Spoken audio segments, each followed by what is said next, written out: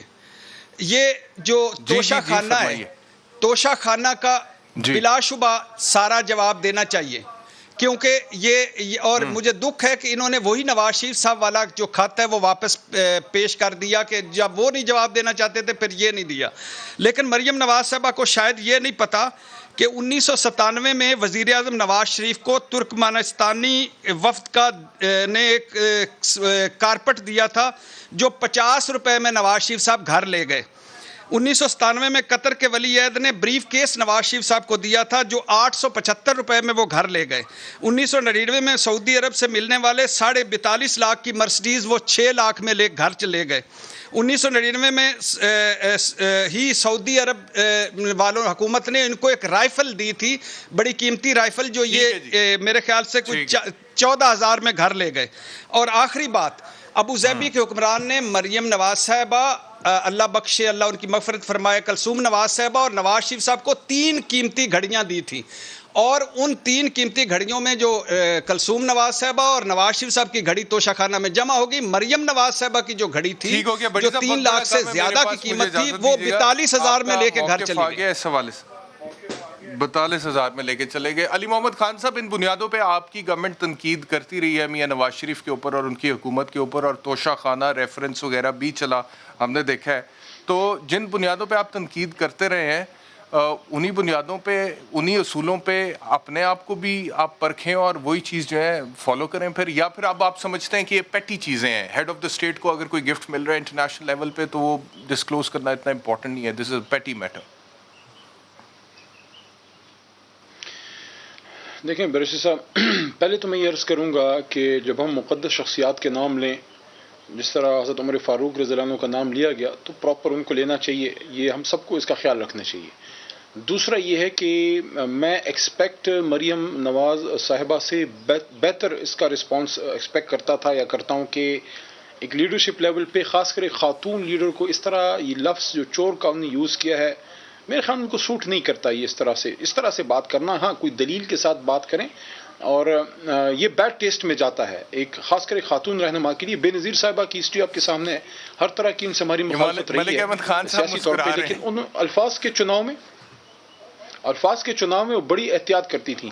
لیکن یہ جس طرح سے انہوں نے یہ بات کی ہے, میں صرف اس پہ ایک ضرب المثلی کہہ کے اپنی بات آگے چلا جاؤں گا. سمجھنے والے سمجھ جائیں گے کہ عمران خان صاحب کو چور کہنا اس طرح سے ہے کہ الٹا چور کوتوال کو ڈانٹے. جو ڈیمانڈ خان صاحب سے کی گئی ہے کہ وہ اپنا احتساب کروائیں, تو وہ سپریم کورٹ کے لیول سے اپنا احتساب 6, 7, 8 مہینے کا کروا چکے ہیں. جہاں تک توشہ خانے کی بات ہے, عمران خان صاحب کسی کے تحفے کے روادار نہیں ہیں, آپ بھی کوئی اس کے روادار نہیں ہے. لیکن اس میں اگر پرائم منسٹر آفس سے ایک جواب آیا ہے, اگر کسی ملکی کی اس میں سینسٹیویٹی ہے تب تو اس کو سیکریسی میں رکھنا ٹھیک ہے, اگر اس ملک کی اپنی کسی باہر کے فرینڈلی کنٹری کی سینسٹیویٹی ہے. ادروائز ہمارا کوئی مقصد کسی چیز کے چھپانے کا نہیں ہے. عمران خان صاحب کا ہمارا سب کچھ اوپن ہے نا, اسٹرانگلی ان فیور آف کہ بھائی اگر اس دوست ملک کی کوئی ریسٹرکشن نہیں ہے, اس کی سینسٹیویٹی نہیں ہے, تو ہمیں اس کو بتانا چاہیے. اور آخری بات, اکاؤنٹیبلٹی پہ کوئی کمپرومائز نہیں ہے, اکاؤنٹیبلٹی پہ کوئی کمپرومائز نہیں ہے, اور اس پہ تحریک انصاف کھڑی ہے جی, اس پہ ہم کھڑے ہیں اور یہی ہماری بنیاد ہے. اس سے ہم پیچھے ہٹ گئے ہماری جماعت ختم ہو جائے گی, ہم اس پہ مضبوطی سے کھڑے ہیں جی. اچھا چلے, مریم صاحبہ تو احتیاط کرے کہتے ہوئے, تو جو عمران خان پچھلے 4-5 سال سے, بلکہ شاید اس سے بھی زیادہ سے, بالکل ہی بغیر تولے اور بغیر سوچے بولتے رہے, وہ تو کوئی لفظ کوئی پارلیمانی اس میں آتا ہی نہیں ہے جو وہ بولتے رہے, بلکہ وہ تو میرا خیال ہے کہ ویسے ہی کچھ معیوب قسم کی باتیں بھی کر دیتے ہیں. تو میرا یہ ایک اس وقت تو حق بنتا ہے یہ پوچھنا کہ آپ کا ایک موقف تھا, یہ دیکھیں نا اتنا پرنسپل کانٹرڈکشن تو نہیں ہونا چاہیے, اور آپ کا یہ موقف تھا کہ توشہ خانے میں جو بھی آپ کے پاس تحائف آتے ہیں ان کی تفصیلات عوام تک جانی چاہیے اور کسی کو کوئی حق حاصل نہیں ہے. اب جب ان سے یہ سوال پوچھا گیا تو انہوں نے کہا کہ یہ پوچھنے کا آپ کو حق نہیں ہے, تو ان سے پھر سوال تو پوچھا جائے گا کہ آپ بتائیں کہ آپ کو توشہ خانے میں, اور پھر الزامات ہیں, ایلیگیشنز یہ ہیں کہ لیڈیز آف دا ہاؤس جو ہیں وہ کچھ جیولری ساتھ لے گئیں. مجھے یاد ہے عمران خان کی تقریر جو انہوں نے یوسف رضا صاحب کے گھر پہ کی, اور ان کو کہا کہ جی وہ کیا, وہ ایک نیکلس کی بات پہ اس پہ کہ تحفہ دیا تھا. اب یہ وہ ساری باتیں, it has to be rapid, it has in the same token, یہ ان کو ایسے ہی جواب دینے پڑیں گے.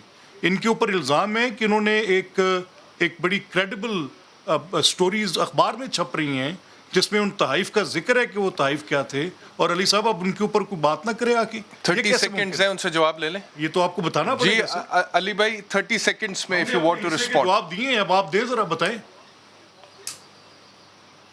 اب مجھے یہ نہ بتائیں کہ میں نے آپ سے سوال کیا تھا, مجھے میرے سوال کا جواب دیں. ہم نے بڑی خندہ پیشانی سے جواب دیے. جی میں عرض کرتا ہوں, میں نے اس کا جواب دیا بھی ہے, دوبارہ دیتا ہوں. دیکھیں مجھے اس کا کوئی علم نہیں ہے جو آپ نے گولڈ وغیرہ کی بات کی ہے, کوئی ایسی انفارمیشن ہمارے پاس نہیں ہے. اور ویسے بھی پرائم منسٹر آفس کے جوابات جو ہے قومی اسمبلی میں ہماری منسٹری دیتی ہے, میں یا ڈاکٹر بابر اعوان صاحب, لیکن ایسا کوئی سوال نہیں آیا. لیکن 2 باتیں, دوبارہ کوئی چیز چھپانے کی نہیں ہے, نہ کوئی خان صاحب کسی کے تحفوں کے روادار ہیں, ہاں اگر جس ملک کی طرف سے تحفہ آیا ہے اگر ان کی سینسٹیوٹی ہے ان کی ریکوائرمنٹ ہے کہ اس کو ڈسکلوز نہ کریں وہ علیحدہ بات ہے ہماری کوئی پابندی نہیں ہے جس نے جو پوچھنا ہے آنے یہ والے دنوں پبلک میں چیز ہوتی میرا ہے خیال ہے یہ پبلک کلیئرٹی سامنے آئے گی اور چیزیں کھل کے سامنے آئیں گی. آپ تینوں مہمانوں کا بہت بہت شکریہ. وقت ختم ہو گیا. کل ملاقات ہوتی ہے. اپنا خیال رکھیے. اللہ حافظ.